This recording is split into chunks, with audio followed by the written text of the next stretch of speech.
선포해 주시겠습니다. 우리 앞뒤적으로 인사 나누도록 하겠습니다. 사랑하고 축복합니다. 네, 반갑습니다. 여러분이 발명왕 하면 누가 생각이 나십니까? 발명왕 하면 생각나는 사람이 있죠. 미국의 토마스 에디슨이 생각을 하실 겁니다. 이 토마스 에디슨은 전구, 축음기, 발전기, 가정용 영사기를 비롯해서 1093가지의 발명 특허를 얻었다고 합니다. 그래서 이 발명으로 세계 기록을 세운 거죠. 이런 이유 때문에 에디슨을 발명왕이라고 이렇게 부르기도 하는 것입니다. 이렇게 발명왕이 되기까지 에디슨은 수많은 실패를 경험했습니다. 그가 전구 하나를 만드는 데에도 무려 10,000번의 실패를 했다고 합니다. 에디슨이 전구를 발명하기 위해서 9,999번의 실패를 했을 때 에디슨의 친구가 이렇게 물었습니다. 얼마나 더 실패를 되풀이할 셈이냐라고 물었습니다. 그때 에디슨이 친구에게 이렇게 대답을 했다고 합니다. 나는 9,999번의 실패를 한 게 아니고 다만 전구를 만들 수 없는 9,999가지의 이치를 발견했을 뿐이다 라고 이렇게 대답을 했다고 합니다. 에디슨은 이 발명을 하기 위해서 수많은 실험에 실패했지만 그 계속되는 실패에도 좌절하지 않았던 것이죠. 에디슨이 수많은 실패에도 불구하고 자신을 실패자로 보지 않았습니다. 그리고 좌절하지 않았습니다. 여러분, 그 이유가 무엇일까요? 우리가 치밀하게 계획하고 열심히 노력하고 또 하나님 앞에 간절히 기도했지만 계획했던 일들이 실패하는 경우가 종종 있죠. 우리가 믿음의 삶을 살아가려고 하는데 때로는 하나님이 우리에게 실패를 허락하신다는 것입니다. 여러분, 그 이유가 무엇일까요? 여러분, 오늘 설교를 들으시면서 이 두 가지 질문에 대해서 한번 생각해 보시기를 바랍니다. 답을 찾아보시기 바랍니다. 왜 에디슨은 수많은 실패를 경험했음에도 불구하고 스스로 실패자라고 생각하지 않고 좌절하지 않은 그 이유가 무엇일까? 한 가지 질문이고요. 두 번째 이유는 하나님이 왜 우리의 삶 속에 믿음의 삶을 살아가려고 하는데 인생 가운데 실패를 허락하실까? 이 두 가지에 대한 질문에 대한 답을 오늘 설교를 들으시면서 생각해 보시기를 바랍니다. 오늘 본문 말씀인 사도행전 13장 1절에 14절까지의 말씀을 보면요, 바나바와 사울이 첫 번째 전도 여행을 시작했습니다. 그러나 그 전도 여행을 보면 여러 가지 실패를 경험하는 것을 볼 수가 있습니다. 안디옥 교회가 예배하며 금식할 때 성령께서 바나바와 사울을 따로 세우라고 말씀하셨습니다. 그래서 안디옥 교회가 금식하며 기도하고 두 사람에게 안수해서 이 두 사람을 선교사로 파송했죠.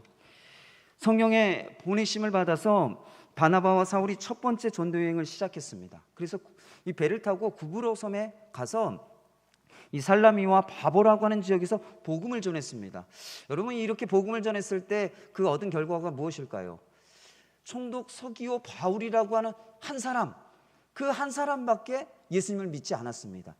여러 지역에서 많은 사람들에게 복음을 전하고 유대인과 이방인들이 모여있는 회당에서 복음을 전했음에도 불구하고 많은 사람들이 복음에 대해서 들었음에도 불구하고 그 많은 사람들 중에 겨우 한 사람, 총독 서기오 바울이라고 하는 이 한 사람만이 예수님을 믿었다라는 거예요. 여러분, 이렇게 보면 바나바와 사울의 사역이 성공한 겁니까? 실패한 겁니까? 실패한 거죠. 그렇게 애쓰고 수고하고 노력했음에도 불구하고 단 한 사람밖에 예수님을 믿지 못했다라고 하는 것은 바나바와 사울의 사역이 이 구브로의 섬에서의 사역이 실패했다라고 하는 것을 말하는 것이죠. 오늘 13절과 14절 말씀에 보면 바울 일행이 바보에서 배를 타고 밤빌리아에 있는 버가에 이르게 됐습니다. 그리고 이 바울 일행은 버가에서 복음을 전하지 않고 곧장 어디로 가요? 비시디아 안디옥으로 향하게 되죠.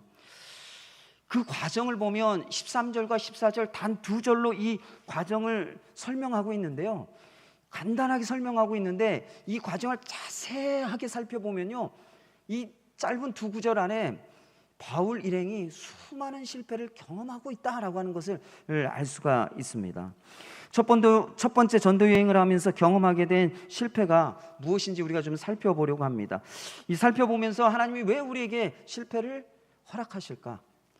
그리고 실패를 어떻게 극복해야 하는가라고 하는 것을 오늘 우리에게 주시는 이 본문 말씀을 통해서 함께 살펴보고자 합니다.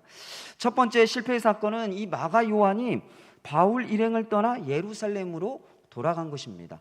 사도행전 13장 5절 말씀에 보면 바나바와 사울이 안디옥에서 출발해서 전도 여행을 시작할 때 누가 함께 동행했다라고 말하고 있는가 하면 마가 요한이라고 하는 사람이 함께 동행했다라고 말하고 있습니다. 그런데 오늘 13절 말씀에 보면 이 마가 요한이 버가라고 하는 곳에 이르러서 이 바울 일행을 떠나 예루살렘으로 돌아가 버렸습니다. 그런데 그 이유를 설명하고 있지 않아요. 그 이유가 무엇인지 알지는 못하지만 그냥 집으로 돌아가 버린 겁니다. 사도행전 15장 36절에서 41절까지의 말씀을 보면 이 바울과 바나바가 2차 전도 여행을 준비를 합니다. 이때 바나바가 이 바울에게 한 가지 제안을 해요. 1차 전도 여행 때 함께 갔던 마가 요한을 데리고 갔으면 좋겠다라고 제안을 합니다. 바울이 어떻게 했을까요? 반대합니다. 아니, 버가에서 우리와 동행하지 않고 집으로 돌아가 버린 그런 마가라고 하는 이 마가 요한이라고 하는 사람하고는 도저히 전도 여행을 할 수 없다, 같이 갈 수 없다라고 아주 결사반대해요. 그래서 이 바나바와 바울이요 심하게 다툽니다. 심하게. 그리고서는 각자 전도 여행을 떠나요. 바나바는 마가를 데리고 구브로 섬으로 가고요. 바울은 실라라고 하는 사람을 택해서 수리아와 길리기아로 가버리고 맙니다. 여러분, 이 바울이 바나바와 싸워서 다투고 헤어질 정도로 이 마가 요한이 집으로 돌아가 버린 이 사건은요, 바울에게는 굉장히 큰 실망감을 안겨준 사건이었고 또 이 마가에 대한 신뢰가 깨어지는 그런 사건이었습니다. 그래서 이 마가 요한이 전도 여행에 끝까지 함께하지 못한 건요, 자신에게 맡겨진 일과 사람들과의 관계가 깨어지는, 그래서 실패를 경험한 사건이었다는 것이에요.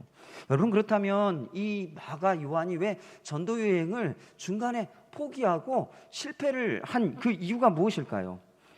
학자들이요, 이 마가 요한이 왜 집으로 돌아갔는지, 전도 여행을 끝까지 마치지 못하고 실패하고 중간에 돌아간 그 이유에 대해서 여러 의견을 제시를 했습니다.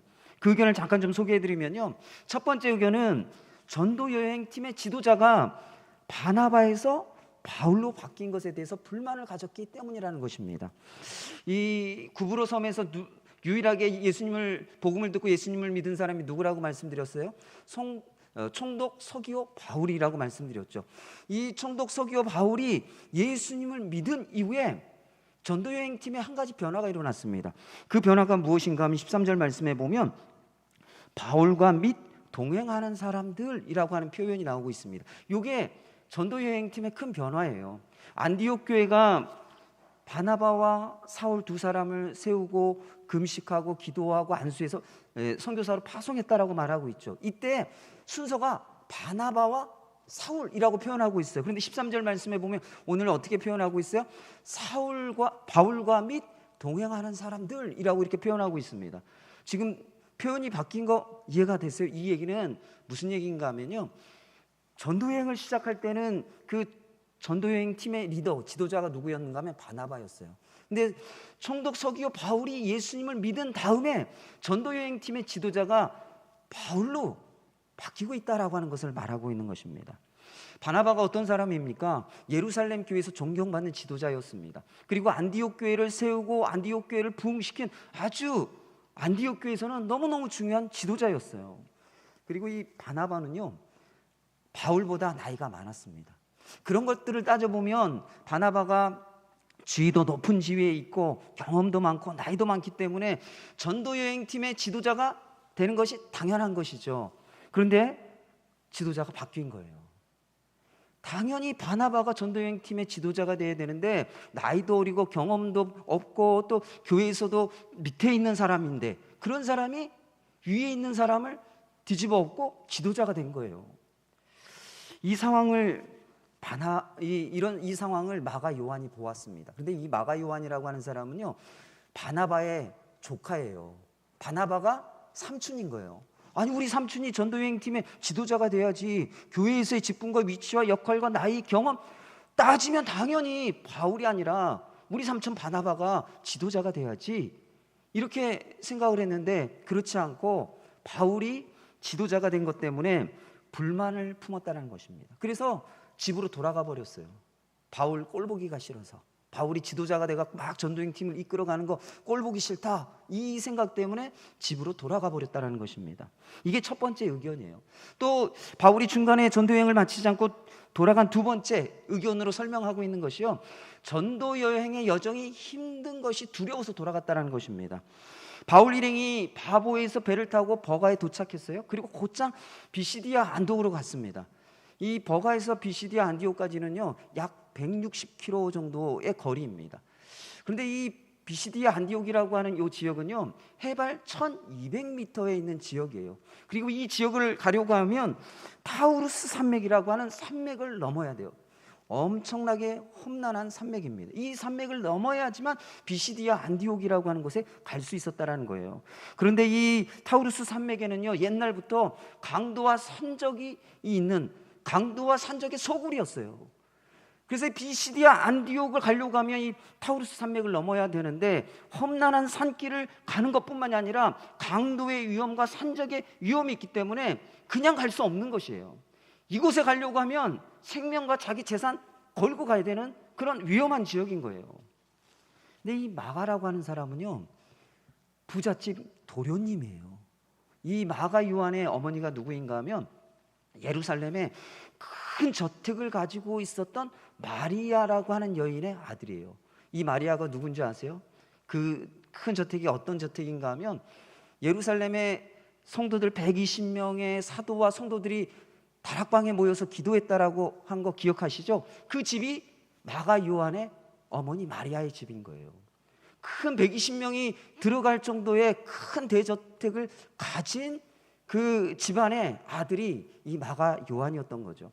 그러니까 마가 요한은 부잣집 도련님이었어요. 부잣집 도련님. 여러분, 부잣집 도련님이 고생하며 살았을까요? 고생하지 않고 편안하게 살았겠죠. 그렇게 편안하게 살다가 전도 여행을 했는데 이거는 무슨 관광이 아니잖아요. 돌아다니면서 복음을 전하고 어디 정착해서 이렇게 쭉 구경하고 이런 게 아니라 계속 다니면서 사람들 만나서 복음 전하고, 또 복음 전할 때 사람들이 거절하면, 핍박하면 그 어려움도 겪어야 되고, 이 부잣집 도련님이 고생 안 하다가 요런 고생을 하니까 전도 여행이 어땠을까요? 힘들었던 거예요. 아, 전도 여행이 힘들구나. 그런데 앞으로 가려고 하는 비시디 안디옥이라고 하는 것이 험난한 산길이요.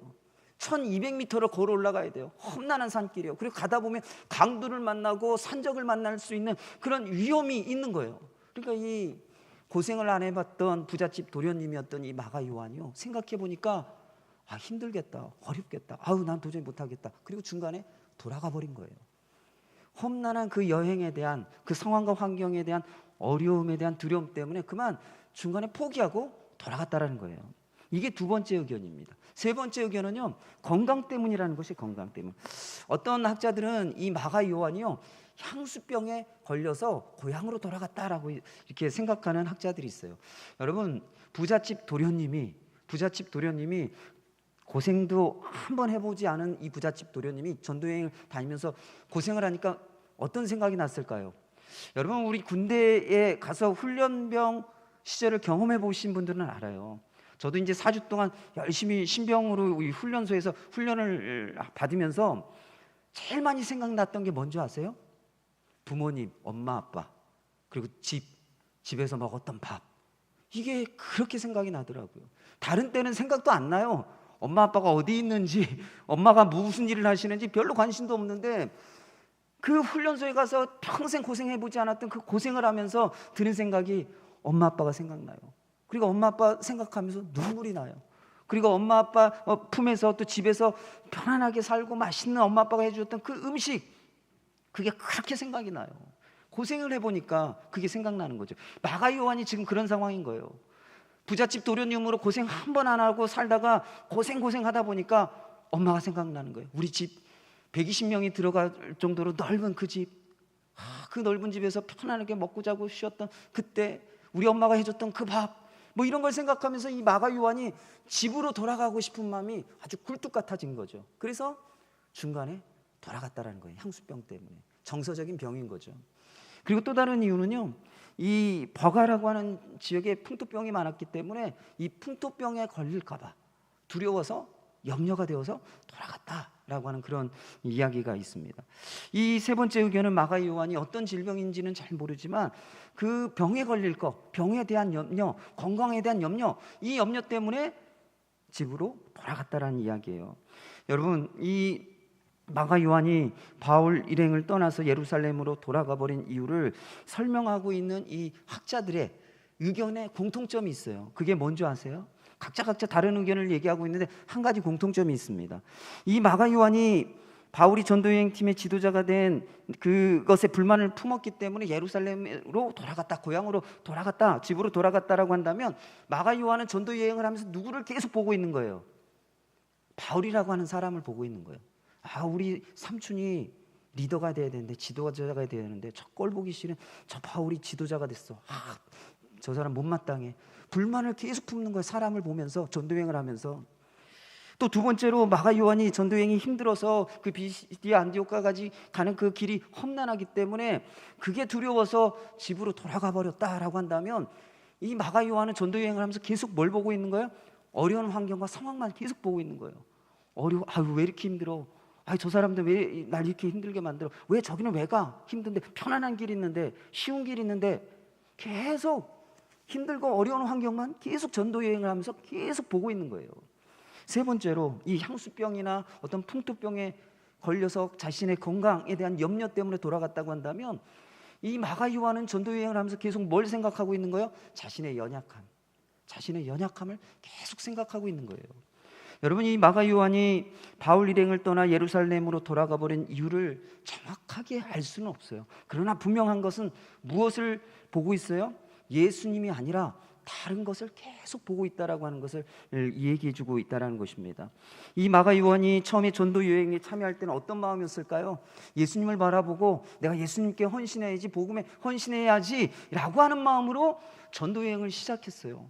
그런데 전도 여행을 하면서 꼴 보기 싫은 바울이 눈에 자꾸 보이고, 힘들고 어려운 상황과 환경이 계속 보이고, 또 그 힘들고 어려운 상황 가운데 적응하지 못하고 괴로워하는 자신의 연약함만을 계속 보고 있으니까 이 마가 요한의 마음이 어때요? 불만으로 가득하고, 두려움으로 가득하고, 자신에 대한 실망으로 가득했던 거예요. 그래서 전도 여행을 끝까지 하지 못하고 중간에 포기하고 실패했던 것입니다. 지금은 사라졌지만요, 미국에 아주 유명한 서커스, 링글링 브라더스라고 하는 유명한 서커스단이 있었습니다. 근데 그 서커스단에서 이 사자와 호랑이 같은 맹수를 조련하던 조련사가 한 명이 있었습니다. 윌리엄 힌슨이라고 하는 조련사가 있었어요. 근데 어느 날 이 윌리엄 힌슨이라고 하는 조련사가 이 맹수들을, 사자와 호랑이와 같은 맹수들을 조련할 때 나무 의자를 사용하는 이유에 대해서 말한 적이 있어요. 그냥 채찍으로 막 이렇게 맹수들을 조련하는 것이 아니라 훈련사가 나무 의자를 들고서 이 사자와 호랑이와 같은 맹수들을 조련을 한다고 합니다. 어떻게 하는가 하면요, 이 의자를 들어갖고 호랑이나 사자들에게 들이댄대요. 왜 들이댈까요? 나무 의자를 들어서 호랑이나 사자를 향하여 이 나무 의자를 들이댄다라는 거예요. 그 이유가 뭘까요? 여러분, 나무 의자의 다리가 몇 개죠? 4개죠. 4개. 그렇죠? 이 나무 의자를 들어서 들이대면 이 4개의 다리를 사자, 호랑이가 동시에 보느라고요, 정신이 없대요. 무슨 말씀인지 이해가 되세요? 사자에게 이 4개의 다리를 가진 의자를 들이대면 이 4개의 다리를 동시에 보느라고 이 사자, 호랑이가 정신을 잃어버린답니다. 그래서 그 순간 일종 그 신경 마취 효과가 나타난다는 거예요. 그래서 맹수의 공격성이 줄어드는 거죠. 무기력해지는 거예요. 그렇게 조련사가 호랑이와 사자와 같은 맹수들을 조련한다고 해요. 여러분, 제가 여러분들에게 무엇을 말씀드리기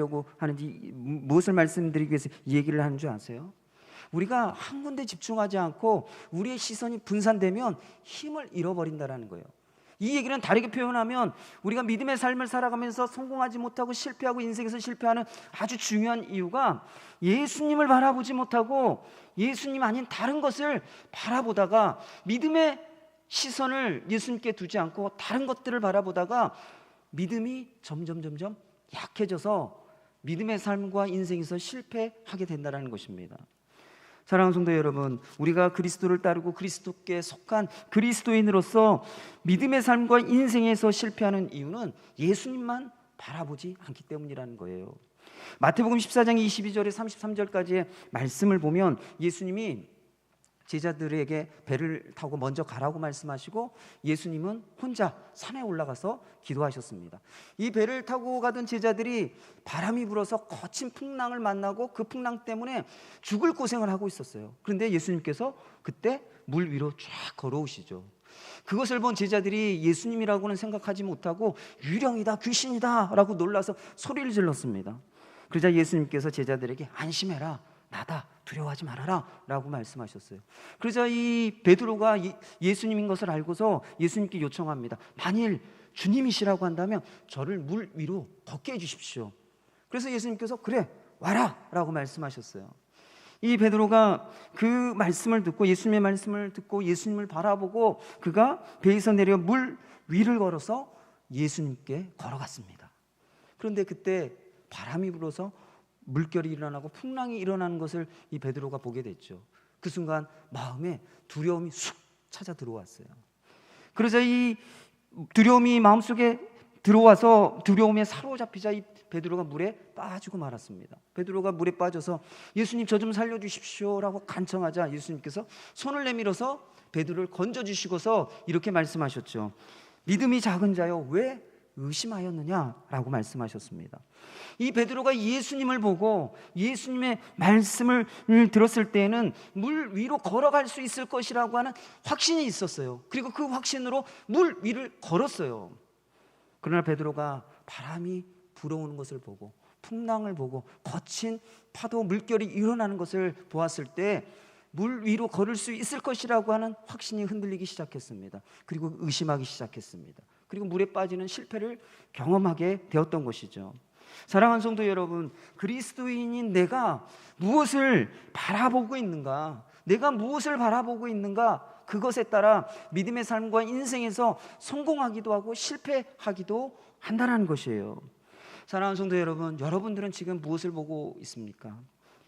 주변 사람들이 얼마나 대단하고 주변 사람들이 얼마나 잘 나가고 주변 사람들이 얼마나 많이 가지고 잘 살고 있는가, 여러분들 그런 것들을 보고 계십니까? 그렇다고 한다면 여러분 마음에는 불평과 불만과 원망으로 가득할 것입니다. 아니면 오늘날 우리의 삶이 경제적으로 힘들고 어렵기 때문에 이런 어려운 상황과 환경들을 보고 계십니까? 그렇다고 한다면 여러분이 두려움으로 사로잡히게 될 것입니다. 아니면 나의 연약함, 나의 부족함, 나의 연약함만을 여러분들 바라보고 계십니까? 그럼 여러분들은 여러분 자신에 대해서 실망하는 실망감으로 가득하게 될 것입니다. 여러분, 그것이 우리의 신앙생활에서 불만과 두려움과 의심을 가지게 만들고 실망하게 만들고 또 믿음의 열정, 확신을 잃어버리게 만드는 것이죠. 그 결과가 무엇이에요? 믿음의 삶과 인생에서 성공이 아니라 실패를 경험하게 된다는 것이에요. 사랑하는 성도 여러분, 주변 사람들을 바라보며 불만을 품고 또 주변 상황과 환경의 어려움 때문에 두려워하고 나의 연약함 때문에 실망하는 것이 아니라 예수님을 바라보시길 바랍니다. 예수님의 말씀을 들으시길 바랍니다. 예수님을 바라보고 예수님을 우리가 생각한다라고 하는 것은 우리가 예수님이 어떤 말씀을 하셨는지 생각하는 것이고 또 예수님이 어떻게 사셨는지를 생각하는 것이고 또 예수님이라면 내가 어떻게 할 것인가를 생각하며 살아가는 것, 그것이 예수님을 바라보는 것이죠. 사랑하는 성도 여러분, 예수님을 바라보시길 바랍니다. 여러분들의 그 시선을 이제는 예수님께로 고정하고 예수님만 바라보기 때문에 믿음의 힘을 얻고 여러분의 삶 가운데 어려움과 실패를 넉넉히 이기며 살아갈 수 있는 우리 믿음의 성도님들 되시기를 축원합니다. 두 번째 실패의 사건은요, 바울이 계획한 대로 복음을 전하지 못했다라는 것이에요. 이 버가라고 하는 도시는요, 밤빌리아 지역에서 가장 중요하고 번성한 큰 도시였습니다. 이 바울 일행이 바보에서 버가라고 하는 곳으로 배를 타고 왔어요. 근데 그 도시는요, 굉장히 큰 도시였다는 겁니다. 바울이 1차 전도행을 할 때 제일 먼저 갔던 구브로 섬의 살람이나 바보보다 훨씬 큰 도시였어요. 그 얘기는 사람들이 많았기 때문에 복음을 전하기에 아주 좋은 지역이었다라는 것이에요. 그래서 이 바울이 그 버가라고 하는 곳에 갔을 때는요, 그곳에서 복음을 전할 계획을 세우고 갔어요. 그런데 오늘 13절 14절 말씀에 보면 어떻습니까? 버가에서 복음을 전한 것이 아니라 버가에 이르자마자 어디로 가요? 비시디아 안디옥으로 가요. 그것도 험난한 산길을 가야만 하는, 사람들이 가기를 주저하는, 가고 싶어하지 않은 비시디아 안디옥으로 가고 있는 것을 볼 수가 있죠. 그 이유가 무엇일까요? 그 이유를 갈라디아서 4장 13절 말씀에서 찾아볼 수가 있습니다. 우리 갈라디아서 4장 13절 말씀 좀 함께 읽어볼까요? 갈라디아서 4장 13절 말씀입니다. 함께 읽겠습니다. 시작. 내가 처음에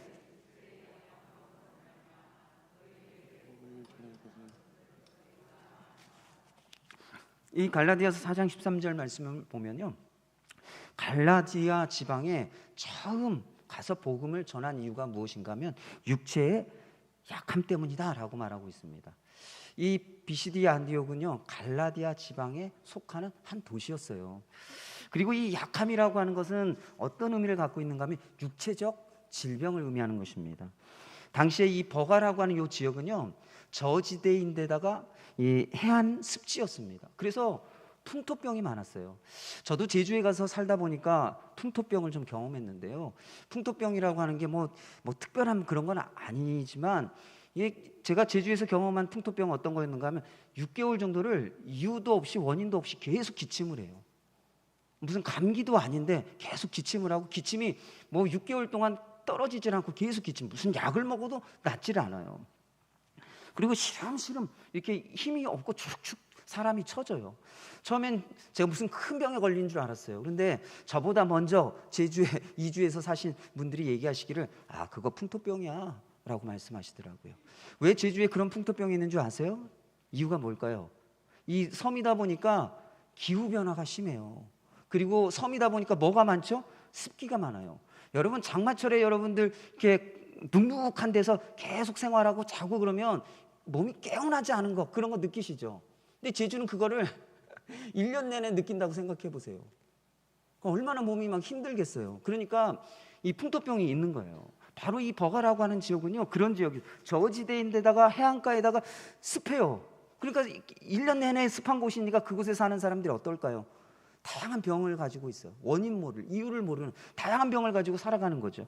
근데 바울이 이 버가라고 하는 지역에 갔는데 그런 풍토병에 걸린 거예요. 풍토병에. 여러분, 이런 풍토병에 걸리면 치유하는 방법이 뭔지 아세요? 그 방법은요, 이 풍토병이 일어나는 이런 환경과는 정반대되는 환경으로 환자를 이송하는 거예요. 저지대이고 습하고 덥고 습한 곳이기 때문에 그런 환경과 정반대되는 곳이 어딜까요? 건조하고 높은 곳. 그곳이 어디예요? 비시디아 안디옥이었던 거예요. 비시디아 안디옥. 비시디아 안디옥이 해발 1200m의 산악지역이라고 제가 말씀드렸죠. 이 바울이요, 계획을 세우고 버가에 가서 전도하고 싶었는데 버가에서 그만 이 풍토병에 걸리고 만 것입니다. 그래서 그곳에서 단 한마디도 복음을 전하지 못하고 살기 위해서 그 험난한 비시디아 안디옥으로 올라갔던 거예요. 이렇게 계획을 세우고 그곳에서 복음을 전하고 싶었는데 복음을 전하지 못하고 병 때문에 어쩔 수 없이 비시디아 안디옥으로 가야 했어요. 그 상황을 보면 어떻습니까? 계획대로 할 수가 없었죠. 원하는 대로 할 수가 없었어요. 기도했던 대로 할 수가 없었어요. 그것만 놓고 보면 바울은 실패한 것 같아요. 그런데 여러분, 이렇게 힘들게 비시디아 안디옥에 간 바울이요, 하나님의 놀라운 계획과 섭리와 역사와 인도하심을 경험해요. 사도행전 13장 14절 15절 말씀에 보면 바울 일행이 비시디아 안디옥에 가서 첫 번째 안식일을 맞이합니다. 그래서 회당에 가서 예배를 드리러 갔어요.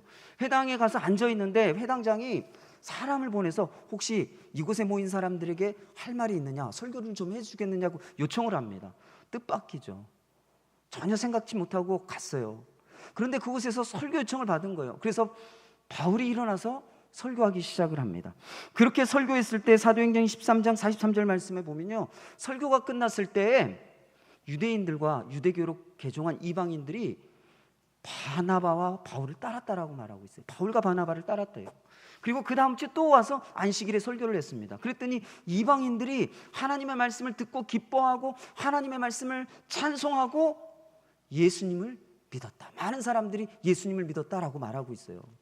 여러분, 이렇게 해서 주의 말씀이 그 지방에 두루두루 퍼졌다라고 말하고 있어요. 바울이 계획한 게 아니에요. 바울은 계획은 버가에서 복음 전하는 것이었어요. 그런데 그 계획대로 되지 않고 어쩔 수 없이 이 병 때문에 비시디아 안독에 가서 회당에 가서 앉았는데 그곳에서 우연찮게 설교할 기회가 주어지고 우연찮게 설교했는데 그곳에서 많은 유대인들과 이방인들이 예수님을 믿게 되어지는 놀라운 역사가 일어났어요. 계획하지 않았어요. 바울은 실패했어요. 계획대로 안 됐어요. 원하는 대로 안 됐어요. 그러나 하나님께서 그 가운데서 역사하시고 일하시고 인도하셔서 이방인들을 구원하고자 하시는 그 하나님의 계획들을 그 가운데서 이루신 거예요. 사랑하는 성도 여러분, 그래서요 이 갈라디아 지역에 이 바울이 가는 곳마다 복음을 전하고 많은 사람들이 예수님을 믿게 되고 이 갈라디아 지역에 교회가 세워지는 역사가 나타났어요. 사랑하는 성도 여러분, 우리가 살아온 인생을 돌아보면 계획대로 잘 되셨어요? 여러분들이 원하는 대로 잘 되셨어요? 안 된 게 되게 많죠. 계획대로 안 되고 원하는 대로 안 되고 기도했는데 기도한 대로 안 되고 우리의 계획과 의지와는 상관없이 되어진 일이 참 많아요. 그러나 여러분, 내가 계획하고 원하는 대로 되지 않았다고 할지라도 하나님의 놀라운 계획과 인도하심이 있었다라고 하는 것을 믿으시기를 바랍니다. 우리가 우리 인생과 우리의 삶에서 실패를 극복하는 방법이 바로 이거예요. 내 계획은 실패하지만 실패했을지라도 내가 원하는 대로 안 되었다고 할지라도 하나님이 내 인생을 인도하시지. 이 믿음을 가질 때 우리의 삶의 실패를 극복할 수 있다는 것이에요. 우리가 잘 알고 있는 잠언 16장 9절 말씀 우리 함께 좀 읽어보도록 할까요? 잠언 16장 9절입니다. 잠언 16장 9절 말씀 함께 읽겠습니다. 시작. 사람이 마음으로 자기 길을 계획할지라도 그의 걸음을 인도하시는 이는 여호와시니라. 이 우리가 함께 읽은 잠언 16장 9절 말씀에 보면 사람이 자기의 일을 계획한대요. 그러나 그 걸음을 인도하시는 분은 하나님이시다라고 말하고 있죠. 여러분, 이 계획한다라고 하는 말을 히브리어로 좀 살펴보면 무슨 의미가 있는가 하면요, 사람이 어떤 일을 이루기 위해서 세세하게 그 과정과 그 결과를 계산해서 치밀한 계획을 세운다라고 하는 의미를 가지고 있습니다. 여러분, 우리가 시간이 지나가면 돌아오지 않죠. 그리고 우리 인생을 살아가면서 기회라고 하는 것이 쉽게 오는 것이 아니기 때문에 우리가 시간을 소중하게 여기고 찾아오는 기회를 놓치지 않기 위해서 많은 사람들이 치밀한 계획을 세워요. 여러분, 그런데 이 치밀한 계획이요, 때로는 하나님보다 앞서갈 때가 있어요. 치밀한 계획을 하나님보다 더 의지할 때가 있어요. 그래서 치밀한 계획이 우리의 삶에 우상이 되는 경우가 많다는 거예요. 우리가 치밀한 계획을 세웠지만 그 계획대로 되지 않을 때, 그때 치밀한 계획이 우리를 인도해 가는 것이 아니라고 하는 것을 깨달아야 됩니다. 사랑하는 성도 여러분, 실패하지 않기 위해서 여러분들이 치밀한 계획을 세우고 그 치밀한 계획을 이루기 위해 열심히 노력하고 또 열심히 여러분들이 이루어지도록 기도할 거예요. 그런데 그 치밀한 계획이 우리를 인도해 가는 것이 아니라는 거예요. 누가 우리를 인도해 가세요? 하나님이 우리를 인도해 가신다라고 하는 것을 알고 믿어야 합니다.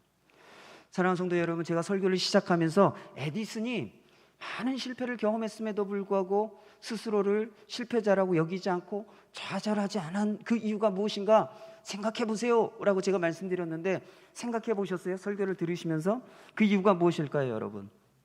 그 이유가 무엇인가 하면요, 실험에 실패했다고 해서 자신의 인생까지 실패했다고 여기지 않았기 때문이라는 거예요. 수많은 발명을 하면서 수많은 실패를 했어요. 그런데 그 실패를 했다고 해서 내 인생까지 실패한 건 아니야 라고 하는 그 생각이 있었기 때문에 이 에디슨은요, 자신을 실패자라고 여기지 않았어요. 수많은 실패를 했음에도 불구하고, 그리고 인생에 좌절하지 않았다라는 거예요. 사랑하는 성도 여러분, 우리가 계획한 대로 되지 않고 원하는 대로 되지 않고 기도하는 대로 되지 않는다고 할지라도 실망하지 않고 좌절하지 않아야 합니다. 그 이유가 무엇입니까? 내가 계획한 일이 실패했다고 해서 나의 인생까지 실패한 것은 아니라는 거예요. 내 계획대로 되지 않았다고, 원하는 대로 되지 않았다고, 기도한 대로 되지 않았다고 해서 일이 실패했을지는 모르지만 내 인생까지 실패한 것은 아니라는 거예요. 왜요? 우리의 인생을 누가 인도해 가세요? 하나님이 인도해 가시기 때문에 그렇죠. 우리의 계획은 우리의 계획이기 때문에 실패할 수 있어요. 하나님의 계획과 다르기 때문에 나의 계획은 실패할 수 있어요. 그러나 우리의 인생을 인도해 가시는 분은 하나님이시라고요. 우리의 계획이 아니에요. 사랑하는 성도 여러분, 치밀한 계획을 믿는 것이 아니라 하나님의 인도하심을 믿으시기를 바랍니다. 그래서 우리가 계획한 대로 되지 않고 원하는 대로 되지 않고 기도하는 대로 되지 않았다라고 할지라도 실망하지 않고 하나님의 인도하심이 있다라고 하는 것을 믿고 여러분의 믿음의 삶에 인생의 실패를 극복하고 이기며 살아가는 우리 믿음의 성도님들 되시기를 축원합니다. 제가 오늘 말씀을 정리하면서요, 제가 찬양 하나를 여러분들에게 좀 소개해 드리려고 합니다. 제가 어제 말씀을 준비하면서 계속 떠오르는 가사 한 구절이 있었어요. 찬양 가사 한 구절. 그 찬양 가사 한 구절이 어딘가 하면요, 실망치 말고 나를 보아라. 나는 너의 하나님이다. 실망치 말고 나를 보아라. 나는 너의 하나님이다. 우리가 살면서 계획대로 안 되고 기도하는 대로 안 되고 원하는 대로 안 될 때 우리가 얼마나 많이 실망합니까? 그런데 이 가사는 실망하지 마. 나를 봐. 내가 너의 하나님이야. 너의 인생을 인도하고 있어. 그러니까 실망하지 마. 그 일이 안 됐다고 해서 좌절하지 마. 그 일이 안 돼도 너의 인생은 내 손 안에 있어. 내가 너를 이끌어가고 인도해 가는 거야. 계획이 아니야. 그런 가사를 담고 있는 것 같습니다. 그래서 이 찬양 한번 좀 불러볼까요?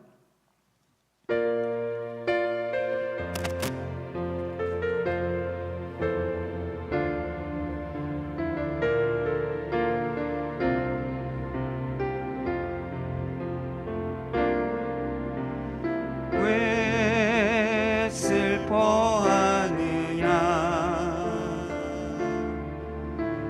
왜 걱정하느냐,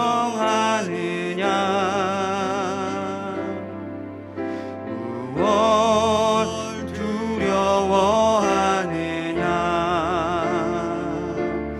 아무 염려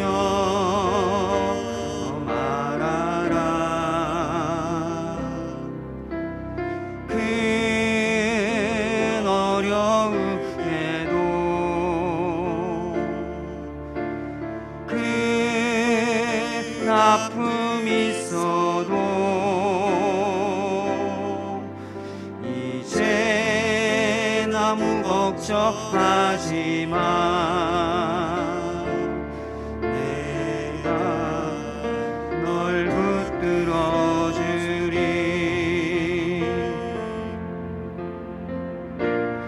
내가 너와 항상 함께 하리라. 내가 너를 지키리라.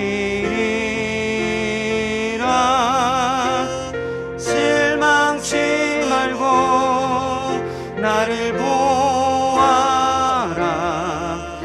나는 너의 하나님이라. 아멘.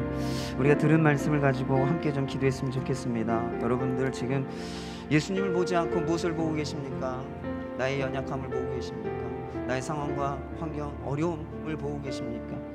아니면 주변 사람들을 보고 계십니까? 여러분들 무엇을 보고 계시는지 여러분의 시선을 이제 예수님께로 옮기시고 예수님만 바라보겠습니다. 예수님만 생각하겠습니다. 예수님의 말씀을 생각하고 예수님이 사셨던 삶을 생각하고 예수님이라면 어떻게 하실지를 생각하며 살아가겠습니다. 이 시간 결단하시기 바랍니다. 또한 여러분들이 세운 계획, 그것을 의지하는 것이 아니라 우리를 인도하시는, 나를 인도하시는 하나님을 의지하겠습니다. 내 계획이 실패했을지라도 좌절하지 않고 실망하지 않고 내 인생을 인도하고 계신 하나님을 의지하며 믿음으로 살아가겠습니다. 그래서 실패를 극복하고 살아가겠습니다. 그런 은혜를 달라고 이 시간 함께 기도하도록 하겠습니다. 기도하겠습니다. 아버지 하나님, 오늘 이 시간 우리 성도들 함께 하나님 앞에 기도합니다. 우리 삶에 수많은 실패들을 경험하고 살아갑니다. 우리 계획이 실패하고 원하는 대로 되어지지 않고 기도하는 대로 되어지지 않고, 그래서 우리가 낭망하고 좌절하고, 그래서 때로는 우리가 슬픔 가운데 있고 우울함 가운데 있고 또 믿음을 잃어버리며 살아갈 때가 참으로 많습니다. 그래서 주님께서 오늘 나를 보라고 말씀하십니다. 실망치 말고 나를 보라고. 내가 너의 하나님이라고. 너의 계획이 실패했을지라도 너를 인도하고 있는 분이 하나님이라고. 주님, 우리의 인생의 인도자가 되신 그 하나님을 바라보고 의지하고 살아가는 우리 믿음의 성도들 되게 하여 주옵소서. 내 계획이 아니라 우리를 향한 하나님의 계획이 이루어질 것을 기대하고, 내 뜻이 아니라 하나님의 뜻이 내 삶 가운데 이루어질 것을 기대하고 바라보며 살아가는 우리 믿음의 성도들 되게 하여 주시길 간절히 소망합니다. 그래서 슬퍼하지 않게 하시고, 걱정하지 않게 하시고, 두려워하지 않게 하시고, 염려하지 않게 하시고, 나를 붙들어 주시는 그 하나님을 오늘도 의지하고, 나와 항상 함께 계신 그 하나님을 바라보고 실망치 않고 살아가는 우리 믿음의 성도들 되게 하여 주옵소서. 그래서 오늘도 말씀을 듣고 힘을 얻고 또 믿음의 삶을 살아가며, 또 믿음의 삶 가운데 승리와 성공을 경험하며 살아가는 우리 모든 성도들 되게 하여 주시기를 주님을 간절히 구합니다. 주님, 우리 성도들이 살아가며 계획한 대로, 원하는 대로, 기도했던 대로 되지 않아서 실망하고 낙심한 우리 성도들이 있습니까? 오늘 실망치 말고 나를 보라고. 내가 너의 하나님이고 너를 인도한다라고 말씀하시는 이 말씀이 위로가 되게 하시고 격려가 되게 하시고 힘이 되게 하여 주옵소서. 그래서 다시 한번 일어설 수 있도록 하나님께서 은혜를 베풀어 주시고, 또 믿음의 삶을 살아가는 우리 모든 성도들 되게 하여 주옵소서. 감사드리고 이 모든 말씀 예수님의 이름으로 기도드렸습니다. 아멘. 찬송가 380장 찬송하시며 봉헌